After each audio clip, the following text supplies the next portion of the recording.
All right, time to get you hooked. It is another episode of The Stampede, a podcast on the Texas Longhorns, sponsored by Riize Energy Strips. Coach, Mack Brown, we're missing somebody. We're missing somebody. We lost our quarterback. We lost our quarterback. But he'll be back. That is not good. No, we said we got to pick it up, got to use some Riize strips to get some more energy and fill in for Vince, and that man has a lot of energy. This is it's a bye week, so losing our quarterback, we're going to be okay just for 1 week. But he needs to be back here next week. You can always get your episodes of The Stampede anywhere you find podcasts, on YouTube, Apple Podcasts, on Spotify, and obviously we're always on social media. We love interacting with you guys. That's at The Stampede UT. We're going to get into this week a little bit of what happened against San Jose State. We're going to talk a little AP poll. What does it mean right now? How important is it? Where does Texas fit into the national picture? There are obviously some things that happened this week with the AP poll that I think it'll be really interesting to get coaches' take from a coaches poll perspective, an AP poll perspective, what the media does, their approach to it. And then we'll get into a little bit of what to expect as they go into UTEP and Sam Houston and the bye week. What do they need to get out of these next 3 weeks? But let's get right into what happened against San Jose State, how everything went down, a 38-7 win on Saturday. And I think the biggest story that came out of everything was Arch Manning, which is probably going to be the case every week.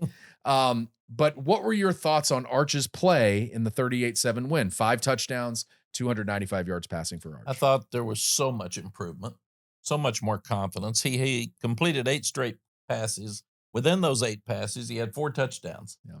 And then he also had 4 completions of 16-plus yards. So protection was better. He sat in the pocket better. He had more confidence. He's getting a feel of his receivers. And right now, the receivers are young. They're still finding their way. Mm-hmm. So it's really, really hard with timing. People think that's easy. It's easier to come in and be a running back than it is a receiver, because running back, you can hand it to him, you can throw him a flare or a screen. Receivers have to have precision. They have to block on the corner. There's a lot of things that young receivers have to grow up and do. And the same thing with a young offensive line. When you as a quarterback, unless you're sure that they're going to protect you, you're not really confident that you can sit in there. Yeah. So you start getting nervous and you start looking around, and that's just a huge part of it. But I thought that Arch made a huge step forward in this game, and I think we'll see the same thing Saturday against El Paso. I think we'll see another one, and a lot of that's not just Arch; it's the pieces around him. And that's what people don't understand. Dalen McCutcheon, the only wide receiver that played against Ohio State that's a true freshman. Obviously, you start out with DeAndre Moore and Ryan Wingo and Parker Livingston. But beyond that, they're trying to find who their guys are and who that's going to be with Emmett Mosley hurt. He's got 4 true freshman wide receivers. Dalen was the only one who played. And then against San Jose State, you get some of the younger receivers some time. Khalil Lockett was a guy that Sark mentioned because he had a great 4th down catch on the final drive. And you want to know in those, even if it's a last drive of a game like that, you want to know that your guys are going to try to go make a big play. And it's a 4th and 7. Khalil Lockett makes a catch. It gives Sark a little confidence in him. How important is that for the offensive perspective, for Arch trying to get into the what's elite about this offense? How important is it for them to find each of those things in particular? It's very important. Everybody's finding their own place. What's your value? And unless you can step up and make those plays in practice, then Coach Sarkisian and Arch aren't going to trust you in the game. Sure. I said, I'd tell a receiver, and it sounds harsh, but if you can't catch the ball in practice, why are we going to throw it to you? It's hard to protect. It's hard to get you open. It's hard to run the right route, and then you drop it. Mm-hmm. So if you want to catch them in games, man, catch them in practice and do that. And then sometimes you get, we had this a couple of years ago, you get a great player like Ryan Wingo that may be trying a little too hard. Mm-hmm. Because, again, like Arch, that expectation, I sat here and compared him to Roy Williams. And he has tremendous ability, and it's going to come. And he's really good. Yeah, I think that's an important point. It's going to come. And we don't know what day it's going to come, right. But it's going to come. But you've got to be really careful as a coach and as a player that you just be you.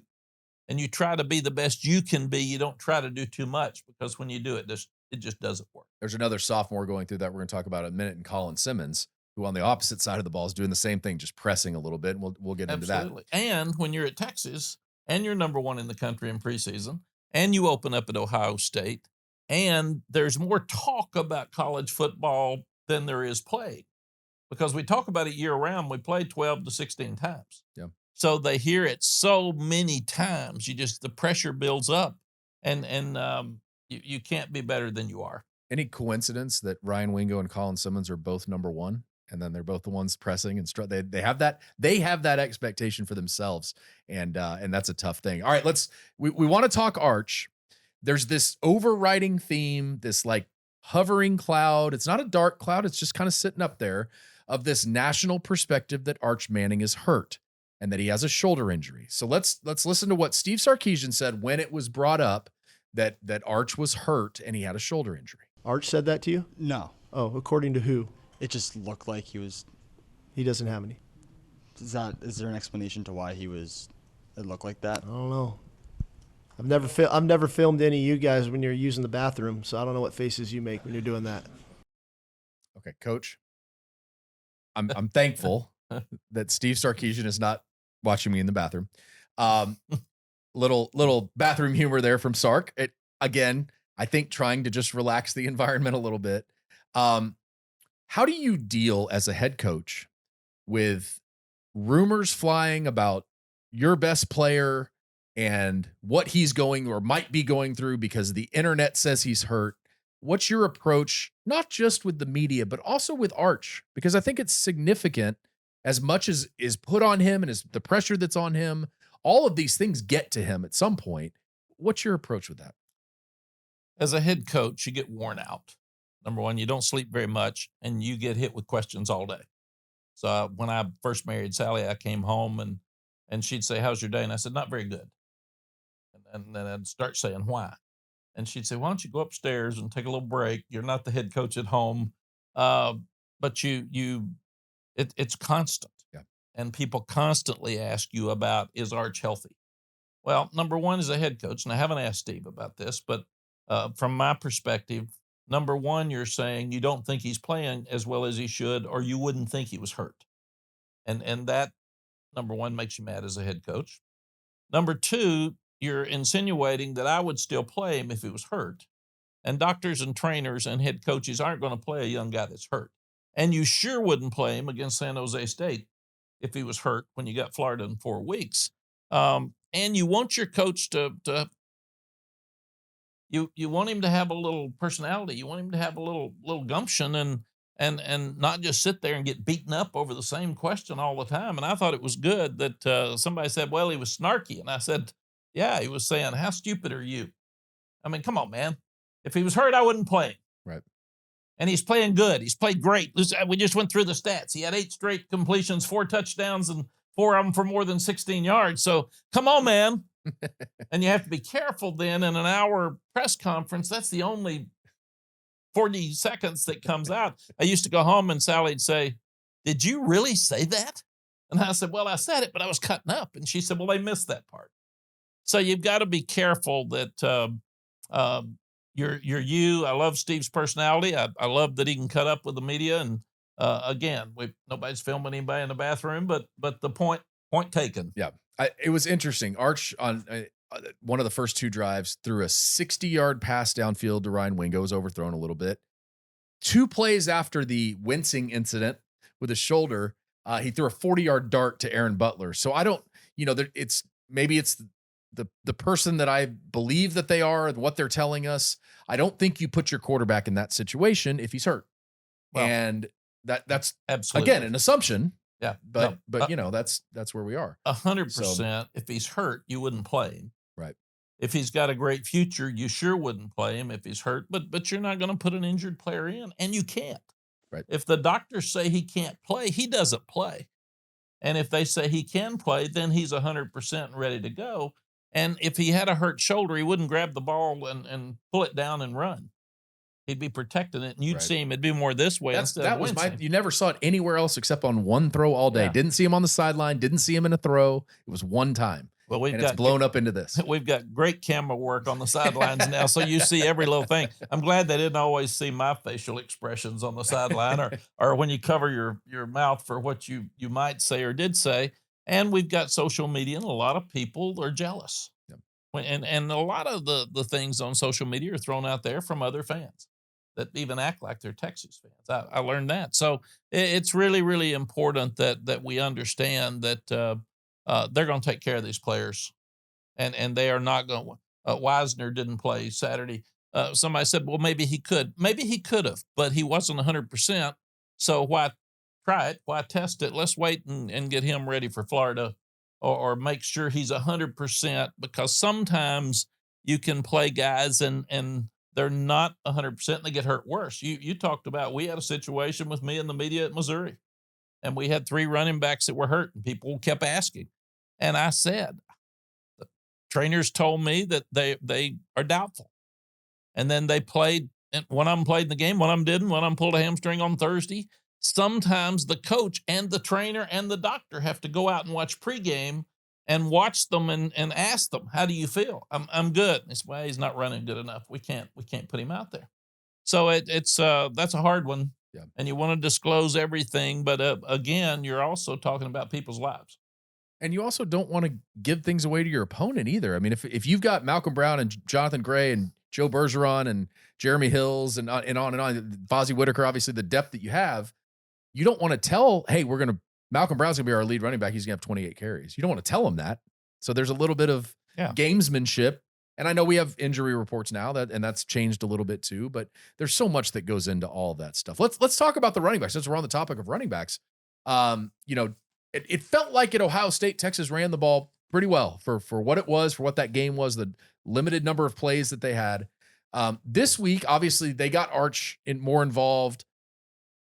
They ran the ball. The CJ Baxter and Jarrett Gibson both ran the ball at 5 yards a carry. Jarrett fumbled, which has been an issue, so he's got to clean that up. But I was curious in general about the running game because Texas didn't run for 250 yards and 4 touchdowns. How do you judge where the running game is right now? It's hard to judge, especially against a San Jose. They got smaller players that are moving all over the place. And one thing that's very interesting, when you're at Texas, people play you differently if you're a San Jose. So you, again, in that first quarter, like Ohio State, you have to figure out what they're going to do, because they're not just going to sit there and be themselves, because they know they're not going to win, number one, unless you mess it up. And then so they've got to try to mess people up, try to throw new schemes at you, try to knock a ball loose, try to force some turnovers to hang in the game a little bit longer. But I think it's good. And at the same time, Steve and the staff are trying to get Arch going. So you've really got a balance. You're trying to get CJ enough carries with his coming off his knee operation, right, but you don't want to get him hurt. You don't want to get him worn out. You're trying to look at the other backs with Wisner out. And if you fumble the ball, you're not going to play. Just like the receiver dropping the ball in practice, if you fumble a ball, you are not going to play, because that gets you beat. Mm-hmm. Dropping a pass can hurt you and cost you a drive. Fumbling it gets you beat. So that's just 100%. Yeah. They're not going to put up with that. And also, after the emotion of Ohio State and talking about Ohio State for a full year, younger offensive linemen the next week are not going to have the same edge. They're just not. They always said freshmen like to play, sophomores like to play, juniors and seniors want to win. So younger, inexperienced offensive linemen are not going to have the edge to start a game like that they had against that 5-star at Ohio State. It's just 100%. Fans don't have the edge. Coaches try to have the edge, but it's just a hard thing to do, to have that mental attitude. And then that also leads to some of those penalties that you have, because you don't have quite the focus that you would like to have for a game like that. Yeah. I think all of that is so important to think about. You spent 8 months losing to Ohio State in January. You have to turn around for 8 months and hear about your opening against Ohio State with all these new players. And then you lose that game. You got to come back home and play San Jose State, UTEP, and Sam Houston. Then you have a bye week. That edge is tough. And that's something that Steve talked about on Monday. Here's Sark on just what he thought of the mental focus from this team going into the San Jose State game. It was kind of across the board, which lent myself to this idea that, where was our mental intensity? Where was our mental focus Saturday? I know human nature is what it is, and you come off of a really big game on the road for your season opener, and human nature is, let's take a deep breath and relax. We don't get to relax. Our mental intensity needs to be as high as it needs to be. We need to play with the right type of discipline throughout the week on Monday, Tuesday, Wednesday, Thursday, and Friday. That discipline is what's going to lead to the proper habits of how we practice, which ultimately will lead to the consistency in our play, which will lead to the growth that all of us need to make. And so all of that starts with me. I don't point the finger at anybody else but myself. We need to improve upon that, which we will. And I love what Sark said there. We don't get to relax.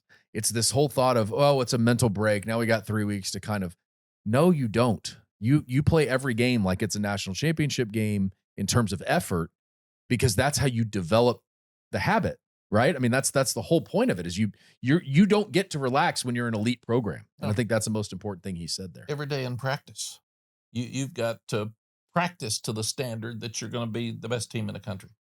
You've got to play that. And if you do it every day, it's easier to do it in the game. And there were a few things that really hit me Saturday. I'm so impressed with the Texas crowd.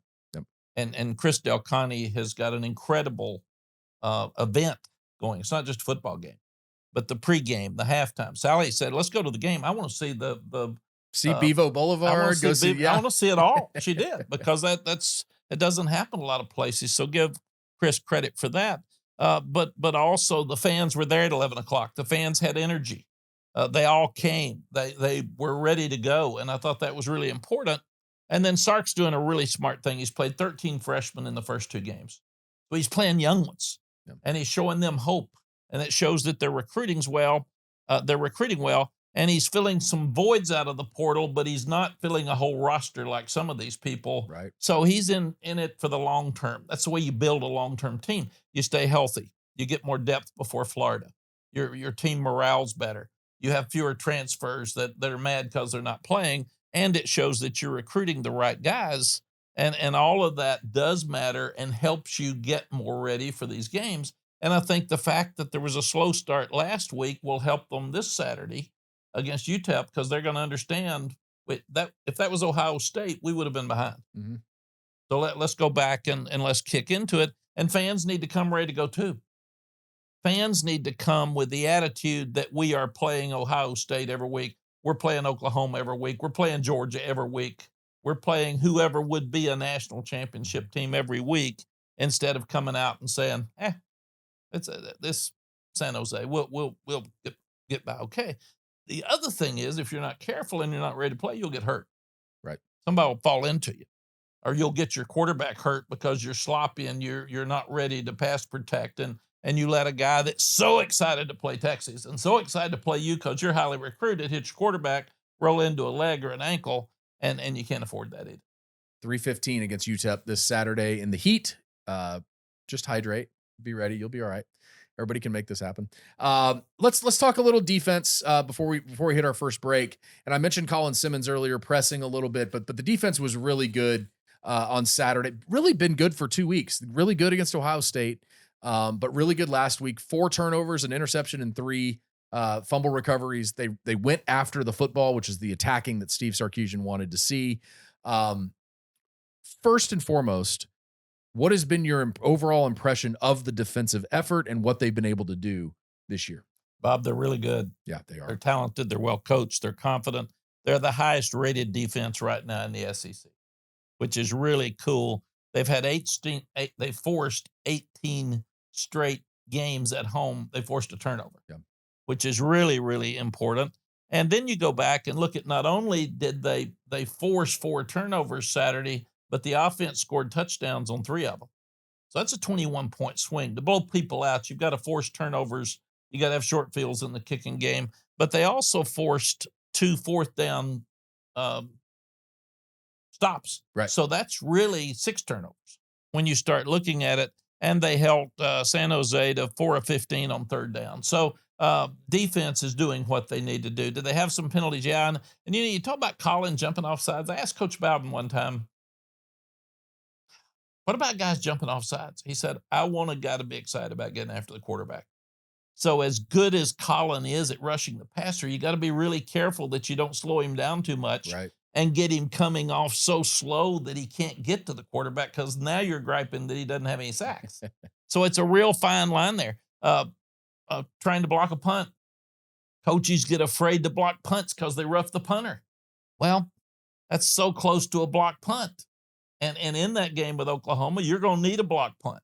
So there's fine lines there between letting guys go and trying to hold them back. You got to be confident. You got to take some risk, and you got to go. I'm not worried about Colin Simmons jumping off sides. He is a great player. Maybe he's trying too hard. I love the fact he's trying to get to that quarterback. Yeah. And then I'm not worried about a guy that hits the punter. Let's go after it, man. Sure. Because next week, El Paso's punter is going to be watching because they know you're going to come after it, and that may affect his punting anyway. So I like what I see on defense. I like the fact that Texas played complementary football so much better. You've got to force turnovers, and you got to score. It doesn't do you any good to get the ball if you don't score. But when you score touchdowns after you force turnovers, that is it's just a combination of how to win. No doubt. Yeah, no question. I think everything that's gone into what is going on with Colin Simmons, I think Sark said he leads the nation in penalties instead of leading the nation in sacks, but he'll get there. I think it's the same we talked about with Ryan Wingo. They're going to get there in a 16-play sequence in that game against San Jose State. Texas forced 3 turnovers and scored 4 touchdowns. It's crazy how all that works. Yeah, and Bob, there's one other too. We have to mention Baumeister. Yeah. I mean, 44.7 yards per punt. You're changing field position, and with a great defense and changing field position, you're giving your offense short fields. So special teams was called out before the season, and they are stepping up big time. Coach, you want to talk about a mature room? Mason Shipley, who's the transfer in from Texas State, is married.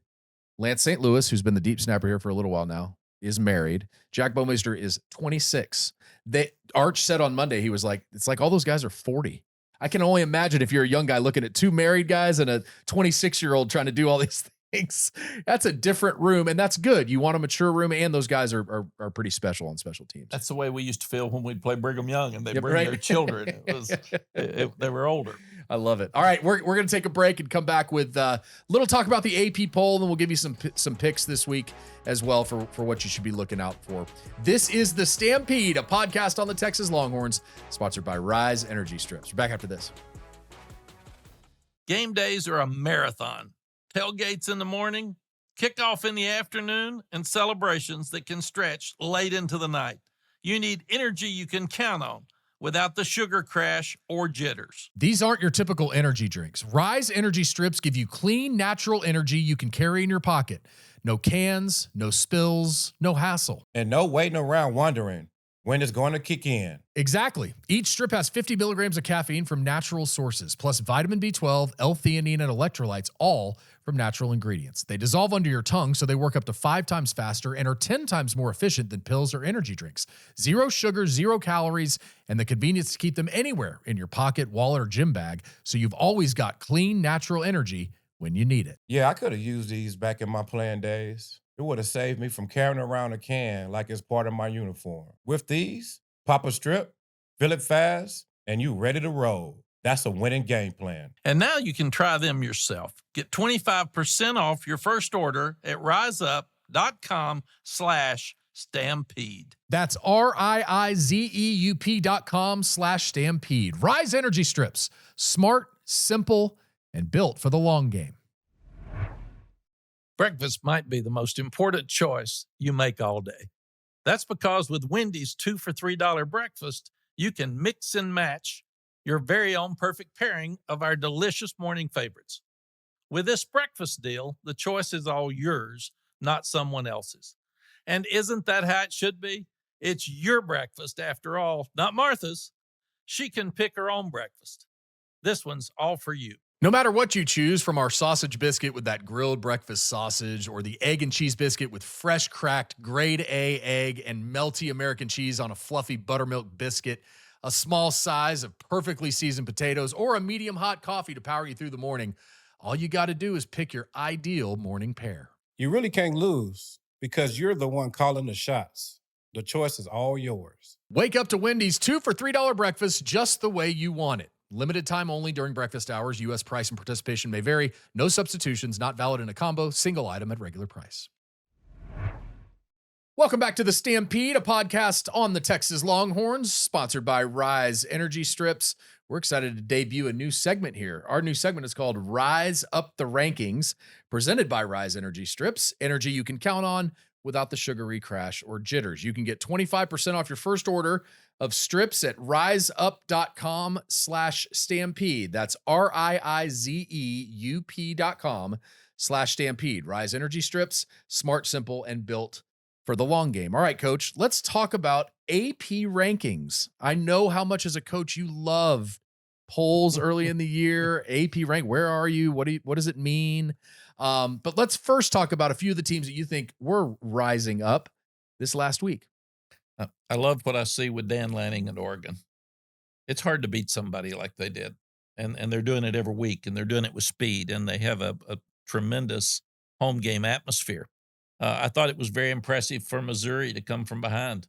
They were down. They were in trouble. I thought 21-6 early, yeah. Kansas was going to blow them out, and they just kept coming back with the young quarterback from Penn State that he can run, he can throw. He looked really, really good. UCF has taken everybody by surprise. I mean, beating Florida at Florida. It's going to be very interesting to watch them.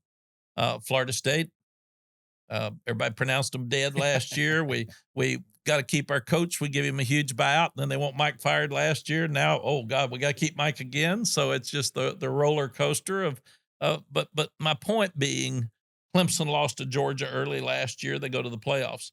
Clemson loses in the opener to LSU in a tight game. They come back and don't play well against Troy, but they win. So now everybody's down on Clemson. Be very interesting with Clemson, Georgia Tech this weekend. Haynes King from Texas, played at Texas A&M. His dad, John's the longtime coach at Longview. He's really a good football player. They've got to go to Atlanta, and Georgia Tech's for real now. So what I believe is so many of these teams, we will not know who they are until 6th, 7th week. Coach is on the hot seat. Well, it means he got beat last week. Right. They're all on the hot seat. And I know why we have preseason polls. But how do we know? Nobody picked South Florida to be early. People weren't sure about Florida State. I said to a person, oh, Alabama, they'll beat Florida State bad in the opener. And I sat there and watched it. So coaches don't even know what they have as a team. Frank Broyles, I was offensive coordinator at Oklahoma, and Coach Broyles came in to do a TV game. We went to dinner on Thursday night. And he said, what kind of team are you going to have? And I said, I don't know, Coach. How do you know? And he said, well, we're playing 11 games at that time. He said, unless you're better than 7 teams that you play, you're not going to have a good season because you're going to play with high energy and the hardest you can play 4 times.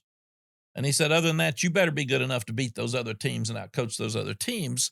And that's what these people are trying to figure out. Look at your schedule. See how many you're better than. The other thing, and this is something that I looked at for years, people always think their place is better than it is. That's just what we do. Go back and look at what you've averaged per wins the last 20 years.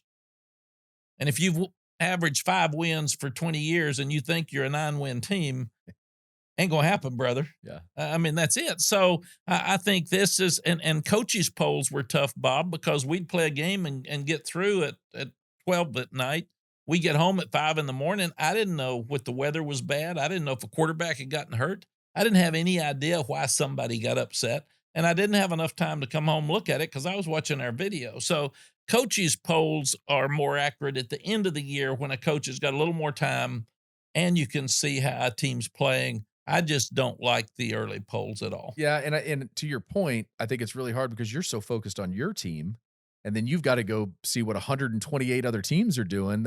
You don't have a lot of time to do that. And I remember you being a Missouri guy. I remember one year we were playing Missouri and somebody was helping me with a poll and it was mid-season.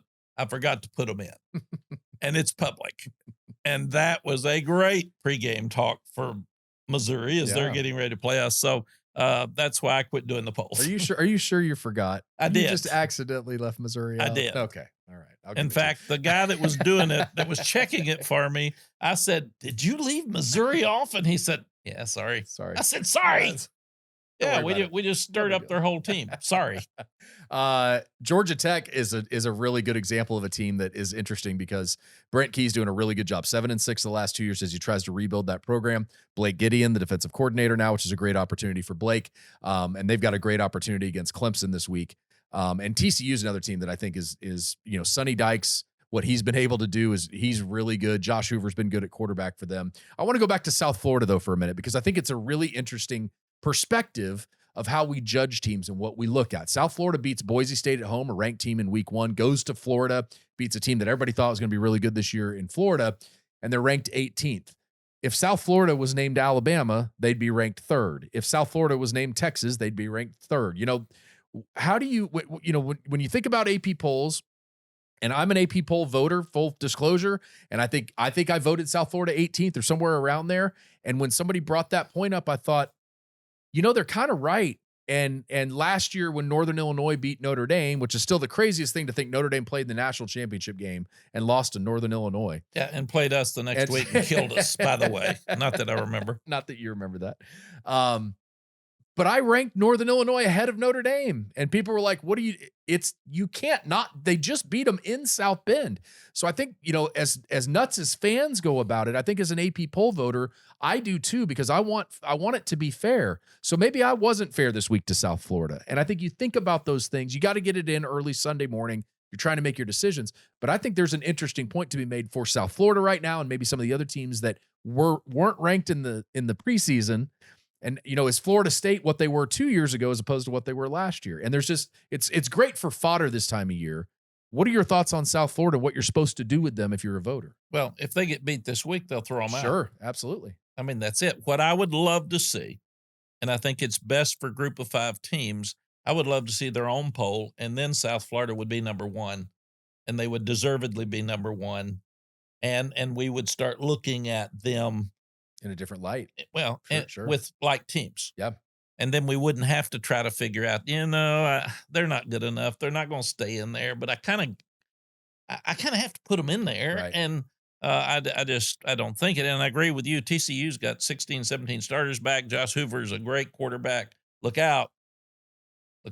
Baylor, we've seen Sonny do it before. We've seen Sonny do it before. Baylor played pretty good against Auburn in the opener. They beat SMU at SMU on the road. So it's just too early to tell. Like I said, coaches don't know who's going to get hurt, who's going to step up, who's your leadership, who's going to start making plays, who becomes that guy that surprises you and says, "Ooh, where'd he come from, man? He's good. He is good." And I think then the confidence, the playing together, the complementary football, your staff getting along. Yeah. Your offensive coordinator not trying to have an ego. He wants a job, so he's going to throw it every time, and you got to try to hold him back. And your defensive guy's mad at him because he's throwing the ball instead of being balanced and running it. All of that stuff has to work with chemistry, camaraderie, and confidence. For sure. I think it's interesting. You brought up Oregon, which is another team that's really interesting. As an example, I had them, I think, 7th or 8th in my preseason poll. They won their first 2 games very convincingly, 69 and 73. I think they scored in their first 2 games. I left Notre Dame and Texas above Oregon. And I've been asked online by Oregon fans why. I don't want to punish Notre Dame and Texas for playing 2 really good teams early in the season on the road and losing those games by a touchdown or less. So there's always finagling of like, what's fair? I mean, I don't think Oklahoma State's going to be very good this year. Oregon took them to the woodshed and had a little gas to the fire because of some of Mike Gundy's comments. I think that's the interesting perspective as a voter, as a coach that did this, of how do you move teams around based on, well, they beat Montana State 73-13, but does that really matter? Does it matter if they beat them? What happened with Clemson and Troy's up 16-0 and all those things? Like, how much do you factor in those things? I think that's always an interesting just with perspective. Texas. We won't know about Texas until they play Florida. Absolutely. Now, I thought it was really interesting. Matt Rule this weekend was screaming at his team because they were at 33-0 at halftime, but didn't finish the half right. I've done that. Yeah. We were killing Wake Forest. We put in the second and third teams at the end at North Carolina. They came back and scored 20 points, and I was livid. The coaches said, "What's wrong with him?" Yeah. Well, you're trying to put people away. You're trying to Coach Bowden used to kill people, and I'd say, "Why do you run up the scores?" He said, "I want them to make sure that they know next year that they're going to try to keep from getting embarrassed, they have no chance to win. That's what you do. You kill the opponent. You put them away. You discourage them. That's where we're so much like the Coach, military. people get mad about that though. Well, they do. But They get mad. Oh, you ran up the score. Yeah, but who cares? It's football, right? Yeah, Like, yeah. You know, get past that. Yeah, that's why you have a clock. That's why you have a scoreboard. You're supposed to be able to play. And I wish so many times when we were so good here, I would put in other players and not let them score. I was wrong. When you put in the second team players, the third team players, it's best for them, best for your team. The other team's They need the responsible for reps. stop. They need the reps, so you should go. I definitely did that with Garrett Gilbert, and Colt gets hurt, and we might have won another national championship if I'd had Garrett more prepared. But I think we will know more. Polls have changed since you're playing great teams against great teams in the opener. You're exactly right. Texas playing Ohio State is different from Oregon playing a Montana State. So we're not going to know until fourth, fifth, sixth game. If Clemson had played Furman instead of LSU, Clemson would be third or fourth. Right. So we all have to look at this differently since the scheduling model has changed so much over the last 2 years. I'm going to take a quick detour here because you brought it up. Uh-oh. I just want to ask, you brought up the Garrett Gilbert, Colt McCoy situation. Number one, how much did you beat yourself up over that? And why didn't you want to play Garrett more that year? Was there something in, in those games that you were looking toward? Absolutely. Same with Vince and Matt Norgren. And I Colt wanted to win the Heisman. And it's really, really hard to take him out when he's saying, Coach, give me 2 more series. Yeah. And then you're ahead 65-14 and you put Garrett in and you're thinking, oh my God, I can't throw it all over the field now. What's fair here? Yeah. Don't throw deep, throw Right, screens. right. Yeah. So absolutely what I would have done differently, I would have still tried to help Colt win the Heisman. That's what he wanted. He earned that. He deserved it. Same with Vince. Vince never wanted to come out. Right. And when you've got a 6'6" guy pouting on the sidelines when you're ahead 55-4, 55-6, and he's saying, Coach, come on, man, I need some more time. I said, you really don't. I mean, this thing's way dead. Yeah. But I wasn't as fair to Garrett as I should have been. But that's a balance. It's easy to sit here and say it now. Sure, of course. When Colt's sitting there saying, Coach, I think I can win the Heisman. But I'm gonna need some more stats. I'm gonna need so and so's doing this.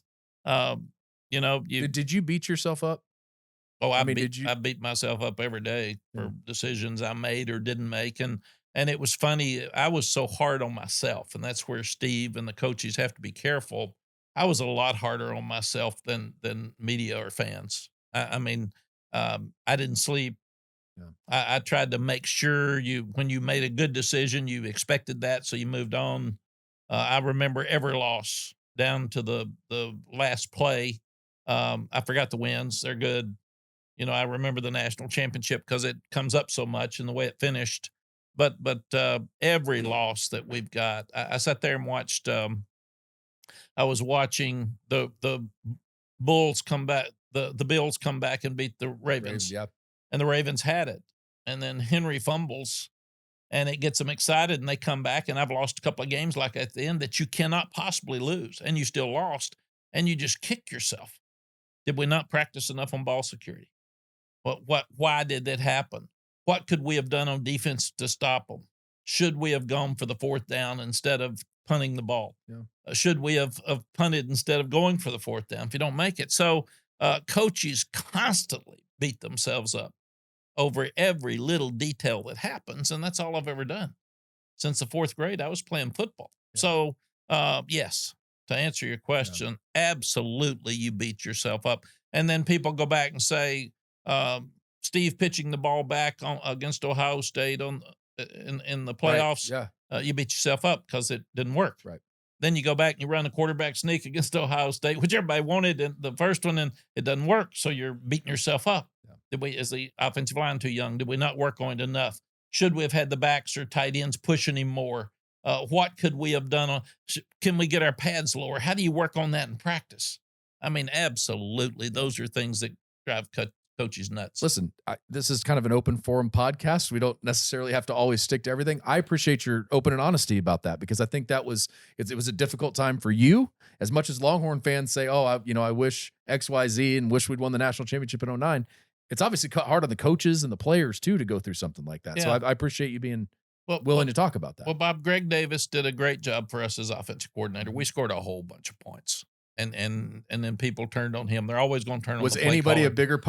No. Nobody took more punches than Greg Davis did, right? No, but I wish we hadn't run the option on the goal line against Alabama. Now, Colt got hurt on a quarterback sneak against Kansas State, and we lost that game. So, and it was the same shoulder and the same injury.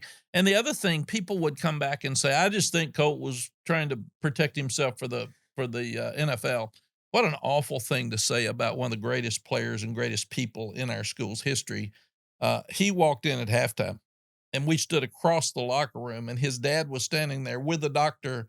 He couldn't throw the ball from one side of the locker room to the other. He couldn't lift his arm. So he was crying, and I said, "Hey, go coach Garrett. You're not going to play. You're not going back in." And that's another example of why Arch wouldn't be playing if he was hurt. Because when you look at that young man, national championship game, you got a chance to win, and you're sitting there and he feels like he's letting his team down because he got hurt. And what are the odds of that happening? It doesn't happen. And that changed the course of Texas football history, because I think we would have won the game if he'd stayed healthy, but that's part of the game. I think with the start, the start was incredible. Yeah. It was everything you ever wanted. And I've always said this. I've said this to Colt. I thought his post-game interview with Lisa Salters is one of the most incredible interviews you could ever watch, to see what someone believes in their life is true. He said, "I stand on the rock. I believe in Jesus." And that was his, the worst thing that had probably ever happened to him in sports. And he's standing there saying, "This is what I believe." And I thought that was really special. So yeah, and he's a special person. He's a special person. We were talking after the game. He said, "Why?" And I said, "We don't know." Yeah. Why did we win 25 games and lose 2? Why are you up for the Heisman? Why have you had such a wonderful career? Yeah. But I do remember after that game, I felt bad because I didn't feel like I gave that team credit, because I was so down. And that's where you have to be careful as a coach to keep yourself up. Sure. and have great body language. And those kids are 25-2. And I was more disappointed in the loss than bragging on them for being 25-2 and putting us in a national championship game. Well, I'm sure there are going to be podcasts where we can get into a lot more of the 2008 and 2009 seasons, because those were incredible. Boy, that 08 team, Coach. Yeah, they were That so 08 great. team was But so again, good, too. we're talking about the rest of the season, the schedule, who's going to be good and who's not. Yeah. We were a better team than Texas Tech that night, but they played better than we did, and we lose with 3 seconds left, and we're number 1 team in the country. And I'll remember that till the day I die as well, because usually upsets are on the road. So we're talking about going to Kentucky. Kentucky's not as good as Texas, but you've got to be the best team on that day. Yeah. Arizona State is, quote, a better team than Mississippi State, we all thought. But on that day, Saturday, it didn't happen. Yeah. So, and then Vanderbilt outgains. They scored 34 points on Virginia Tech the second half to none, and outgained them 321 yards to 19 on the road. So that's pretty good. Yeah. It's hard to do. And they're coming here. And they're Texas coming here. Texas gets to go to Cowbell Land and go see Starkville, what that's like. Oklahoma looked better. State. Oklahoma looked really good against Michigan. Their defense looks really good. So yeah, that's the whole point of there being 11 teams in the SEC poll this week, and almost none of them are teams that Texas play. Only 3 of the 8 conference games are currently ranked. That's not to say when they go to Mississippi State, they won't be ranked, or Vanderbilt comes here, they won't be ranked. Things change over the course of a season. Absolutely. But like we said earlier, that's why this game against El Paso is not against El Paso. Right. It's against a standard. Yep. It's a standard of going to Mississippi State and playing on the road. And it's a standard at Kentucky. It's a standard of Vanderbilt coming here, but it's a standard of at Florida. It's a standard of OU. It's a standard of A&M. No so doubt. you've got to get yourself ready to go. This is a great segment. And I can't leave Arkansas out. They hate Texas more than they like themselves anyway. So, yes, with Arkansas coming here, you Arkansas fans, we didn't leave you out. They're still Sam Pittman's still doing it. He's Yes. still, and Taylon Green's a good quarterback, so they're going to have a chance there. And by the way, quick side note: Taylon Green, when he runs, wears the number 10, kind of has the same size. He has a Vince look to him. He's not Vince, but he has a Vince look to him. And I said that before the Arkansas game last year. It'll be interesting to see how he develops because he had a great week one. You wouldn't say it if Vince was sitting here. So I can see Vince with him absent, with Vince being gone, I can. If he's in Houston on the Zoom, I could say it. But if he's here, I would never say it. All right, we've got much more to get to. We're going to talk a little bit about Notre Dame A&M and Georgia Tennessee coming up this weekend. A couple good games there, and then what to look for from Texas as they finish out this UTEP Sam Houston bye week September. That's coming up. This is the Stampede, a podcast on the Texas Longhorns, sponsored by Riize Energy Strips. We're back after this. Football is back, and Underdog is the best place to make picks and win money all season long. No doubt. Playing on Underdog is easy. Just pick whether your favorite players will go higher or lower on stats like touchdowns, receiving yards, interceptions, and more. We've got 2 games to get to this week. I'm going to start with Jaden Greathouse, the wide receiver at Notre Dame. So on Underdog, I'm going to look for Jaden Greathouse to go higher than 28.5 yards receiving. And then we're going to go to Tennessee, Georgia. I'm also going to go with Tennessee quarterback Joey Aguiar to go higher than 197.5 yards passing. I think he's going to have to do that if Tennessee is going to have any chance against Georgia. Download the app today and sign up with promo code Stampede to score $50 in bonus funds when you play your first $5. That's promo code Stampede. Millions of fans have already won billions making picks on Underdog. Will you be next? Underdog. Make picks. Win money. Must be 18 or older, 19 or older in Alabama and Nebraska, 19 or older in Colorado for some games, 21 or older in Arizona, Massachusetts, and Virginia, and present in a state where Underdog Fantasy operates. Terms apply. See assets.underdogfantasy.com/web/play and get terms _DFS_.html for details. Offer not valid in Maryland, Michigan, Ohio, and Pennsylvania.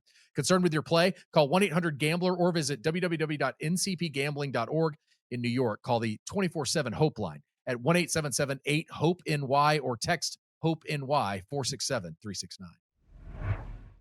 All right, everyone, final segment of the Stampede, a podcast on the Texas Longhorns as we finish up with our Underdogs of the Week. This segment sponsored by Underdog Fantasy. And Coach, we've got 2 pretty big games this weekend. We got Notre Dame and Texas A&M, which they played last year, and then Georgia and Tennessee, who it was pretty funny. Kirby Smart was talking about how he really respects Tennessee. All these games are really physical. They're really good games. And you went back and looked since 2016, there hadn't been a good game. And so I know coach speak, right? Yeah, well, you said there's a couple of big games. Every coach that's playing thinks he's got a big game.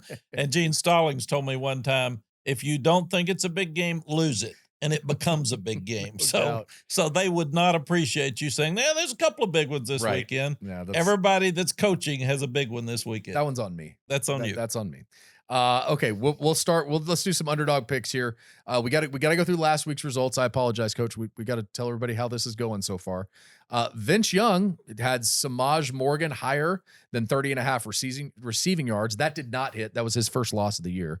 So Vince is now 2-1. I had Bo Prabula going higher than 200.5 yards passing for Missouri. You're a Missouri nearly guy. hit 3. Yeah, I mean, of course I was going to take him. Nearly hit 300 in the win over Kansas, the big rivalry win as they renew that rivalry. I'm now 3-1 on the season. Coach had Bryce Underwood last week, which I didn't think it was a bad pick. I mean, he looked good in week 1. I think he's going to be, obviously, as a freshman, he's going to be a really good quarterback.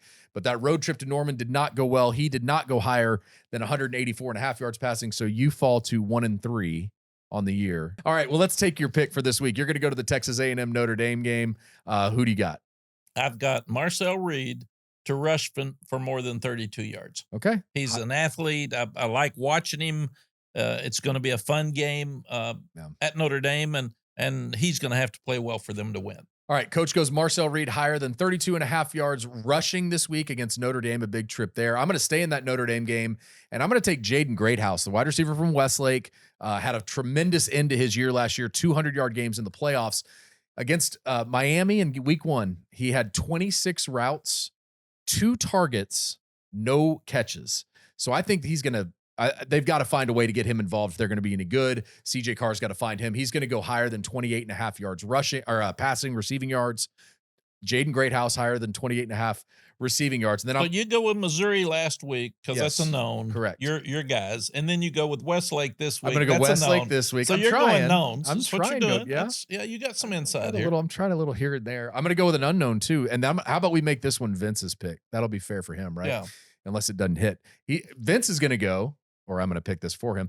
Tennessee quarterback Joey Aguiar higher than 197.5 yards passing against Georgia.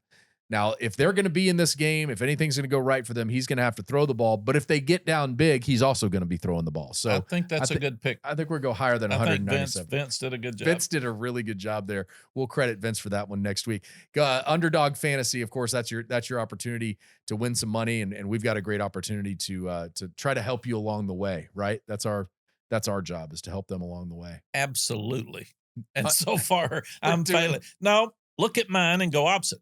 And that'll help you. That'll get you in a good spot. Go Oppo Coach Brown. Underdog Fantasy make picks. Yeah, they say, okay, Reed's not going to rush for more than 32 yards. Underdog Fantasy make picks, win money. All right, let's look ahead to Texas and what's going on this week. They've got UTEP, Sam Houston, and then the bye week. I think the most important thing for Texas over these next 2 weeks plus the bye week is to figure out what they think they're elite at. Is that a fair perspective to have? Yeah, coaches would call it identity. We're finding an identity. Now, before the game, each week, I would sit there, and I'm sure Coach Sarkisian does the same thing. Here's what we have to do to win. Mm-hmm. Too many penalties. Got to get rid of those. I want this number down, and no pre-snap and post-snap, post-whistle penalties. None. So don't jump off sides. I want you to get to the quarterback, but don't jump off sides, Colin. Come on, man. Love you. You're doing great, but let's be smarter. That's going to hurt us down the road. We got to force our 4 turnovers again. Got to score touchdowns. Got to protect the ball better. We had 2 turnovers. We don't want to have any. We're not going to do that. No sacks. Keep Arch clean. What we're doing. Special teams. Got to win special teams, and you have a formula of what that means. And then explosive plays. Situations. We did a great job on defense last week of getting them off the field on 3rd and 0 for 2 on 4th downs. Offensively, we didn't do as good a job on our 3rd downs. We need to do a better job on 3rd downs. That means we've got to run the ball or make better plays on 1st down. So there's this list of things that we need to accomplish in this game to have won the game and lived up to the standard that we're looking for. Sark always says you get what you emphasize in practice. And one of the things he emphasized last week was attacking the ball and getting turnovers, and they got those. What do you think some of his emphasis will be on this week? You know, I think penalties were obviously a huge issue. They were untimely penalties against Ohio State. There were 12 last week, but there's a difference in penalties too. I mean, you look at the roughing the punter, that's an effort play going after it, trying to make a play. There's a difference in that and 2 offsides or a hands to the face or something that could be controlled that maybe you consider discipline or you consider, you know, those type of things. So in your mind, what are maybe some of the biggest things they need to emphasize? I think number 1, dominate the line of scrimmage. There were too many leaks in the offensive line last week with people moving and so dominate the game, just like Matt Rule said. Go be physical. Don't let them run the ball. Disrupt the quarterback and force turnovers. Let's get some things in the kicking game. Let's get a kickoff return for a touchdown. Let's block that punt. Go to the right point. Don't get too close to the punter. And let's do the things last week that we didn't do well at a much higher level and do them better. And let's walk off that field Saturday saying that was a whipping. Yeah. That's what we need to do is we need to play. We have better players than them. Doesn't mean we're going to win the game. We've still got to do better than them, but let's make sure that we dominate the game. Let's don't go just play the game. How tough is it as a coach in this situation where you have 3 non-conference games that are in the end probably going to be a little uncompetitive score-wise? How maybe challenging is it as a coach to get what you need to get out of these games? It's challenging, but it's also a great message to your team that if we're going to be who we want to be at the end, you got to play to a high standard every week. You got to play to an edge every week. It doesn't matter who you're practicing against. It doesn't matter who you're playing against. Get yourself ready to go. Come on, fans. Let's be the number 1 fan base in the country. You come ready to play. You be excited in that heat at 3:15. Yeah. And let's show everybody in the country what Texas football's about. And that's what you have to do to be the best in the country. The team that we had that won the national championship, even the team in 08 and 09, the team that beat Ohio State in the Fiesta Bowl in 08, and then the team that played for the national championship, they came ready to play. Every week, they came ready to play. And even if they got in trouble, I got behind, they were confident, and they always knew what to do. And the fans knew that.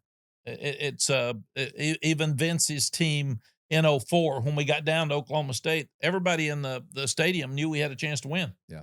And we're down 35-14. In the national championship game, we're down. President Bush calls me the next morning and says, congratulations. You know, it's hard to know who's the best president, who's the best father, who's the best husband. You are measurably the best football team in the country. And I said, okay, Mr. President, you go to bed early.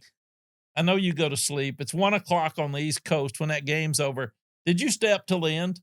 And the president said, with 6:49 left, when you went down by 12, I went to bed. But he said, I knew this team was so good and they'd come back so much. I couldn't sleep. I got up. I went to my ESPN, my TV room in the White House. I pulled out a big cigar and I watched you win the national championship. So that's what this team needs to accomplish this weekend. They need to have every fan that's watching at home and every fan that's in that stadium saying, you know what? This team is good. These young guys are getting better. They're getting comfortable. They're getting confident. The coaches feel good about it. We're all walking with a swagger, not arrogance. It's a swagger, but we come and we play regardless of who's on that other side. They need to dominate. They really do. I mean, I think from the start, they know they've got to get out of the gate better than they did last week. They play Malachi Nelson, who's a 5-star quarterback, went to USC, then Boise State. Now he's at UTEP trying to kind of revive where he was 2 years ago in that same class with Arch Manning. One more question for you. You know, Emmett Mosley's been kind of an enigma of who he is, who's he's going to be in this offense. I know they have to protect the injury side of it, but how important is it for him to at some point get reps so they know who he is in this offense? At what point does it become now we're 6 games in, 8 games in, he can't be a part of it? What do you look for there? Well, it's really important for his confidence, Yeah. number one, but the timing, as I mentioned earlier in the show with Arch, you got to know where the guy is. You got to know when he's covered and you're throwing the ball while he's covered that he's going to get open and break and make this move at 14.5 yards, not at 18 and not at 10. And he's got to get his confidence back. He got to get his swagger back. He's obviously a very good player, and it is so weird. That's why you got to have so much depth. You never know when somebody's going to get hurt. You never know how long it's going to take to get them back. As a coach, you got to be really careful because these kids are so competitive, and they want to play so much. They'll want to get back before they should, just like Wisner. Yeah. Coach, I want to be on the field. Yeah, you're not ready. We need you 100% before you go back. And their mind says they're 100%. Their actions do not. But he needs to get back out on the field because one of the biggest things, the 2 big things I see that need to get better, the offensive line's got to continue to grow and be more consistent, especially the interior guys, and the receivers have to get more consistent in their play to help Arch. Everybody gripes at the quarterback. Well, he got a lot of people that have to be in the right place to help him. And we're seeing the rapport between Arch Manning and Parker Livingston, who got reps as number 2s last year together. Now they live together, and all those things I think tie in at some point to what is your chemistry like? And that's where I want to end this, because I think this is something that Vince Young made really important points on in the first few weeks. How good is this team's chemistry? And you don't know until you play games. You can think you're great in the offseason, but until you know what this particular team is, you don't know. And I think Arch and this team have to figure out, do we have the chemistry, the right kind of chemistry, and are we going about this the right way? And that's something they can figure out over the next 2 weeks. Yeah, it's really interesting in a coach's mind to think about if Texas had beaten Ohio State, how would that change? How would it change for the fan base? And that's why I was so impressed with the fans coming out and saying, okay, it looked like Texas won the opener, as compared to how it happens when you lose. Because it's still a chance at the end because of the nature of the game now. And the journey is different than it used to be. But to me, every day you start determining how much chemistry you have, how much fun you've got. And confidence is so key in this stuff. You got to walk into Florida in 4 weeks, and you better be confident because Florida's going to play better than they did against South Florida. Who knows? Florida may beat LSU this weekend. Then we're all saying, what in the world, man? This is just crazy. But that's what you're doing every day in that locker room. You're hanging out with each other. You're eating with each other. You're bragging on each other. You're talking to each other about why didn't you get open? What help me? What do I need to do better to help you? And all these guys are just bonding. Mm-hmm. And it is like military, Bob. It's I don't call it war. I never say that because we've got wonderful military people that are fighting for our country that give up their lives for our country. So I never call football war. I call it a battle. I call it a fight. But we're trying to beat the other team down. We're trying to discourage them. We're trying to take their ball away. We're trying to take their land away, and we're trying to put them away. And that's what has to happen with great teams. And you can see it'll be one of the great things to look at this weekend. It's not about El Paso. It's not about UTEP. It's about Texas. And are they going to take the field with confidence? Are they going to go after it? Are they going to be aggressive? Are special teams going to make plays that change the game? Is the defense, the strip the other day? The Ty Anthony Smith strip was awesome. Just ripped it and held it. And stayed up Yep. till he hit the ground. It was unbelievable. Those type things win championships. And that's what we need to see this weekend to see that the team is getting better. That's what Steve will be looking for in each position. Colin, get your sacks, but come on, man. I know it's tough. I know you're trying really hard. Don't get offsides. They're going to try to pull you off now. For sure. They've got your number, and they're going to say he's going to jump offside, so fool him, and then whip them and do it. Same thing, protect the ball. Be great in special teams. Dominate both lines of scrimmage, because if you can't run the ball, you're going to get beat. If you can run the ball and they can't run the ball, you're going to win. And if you take care of the ball. So, and play complementary football as a staff and as a team, all those things can happen against a team with lesser talent than you've got. I think the continuing development of Arch, and then let's see if Ryan Wingo and Colin Simmons kind of figure some things out this week. Yeah, Arch made so much progress last week. And again, some people, they're going to be hard to flip back because they flipped on him. Doesn't matter. Look at facts. Look at facts. Look at those 8 completions without older receivers. Some of his best ones not playing. Some haven't gotten in their rhythm yet. Offensive line still struggling some at times. Let's get off Arch and start giving him credit. He's headed in a fast track to be the great player that everybody's talked about. Vince isn't here, so I'll just say it for him. Facts. Facts. It's just facts. Vince, it's just facts. Texas and UTEP at 3:15 this Saturday. Coach, appreciate you. We'll get our quarterback back next week, and we'll have another fun one in episode 7. Sounds good. All Thank right. you, and hook 'em. He's Coach Mack Brown, along with Vince Young, who's here with us in spirit this week. I'm Bob Ballou. We appreciate you joining us. That is episode number 6 of The Stampede, a podcast on the Texas Longhorns, sponsored by Riize Energy Strips. We'll see you next week.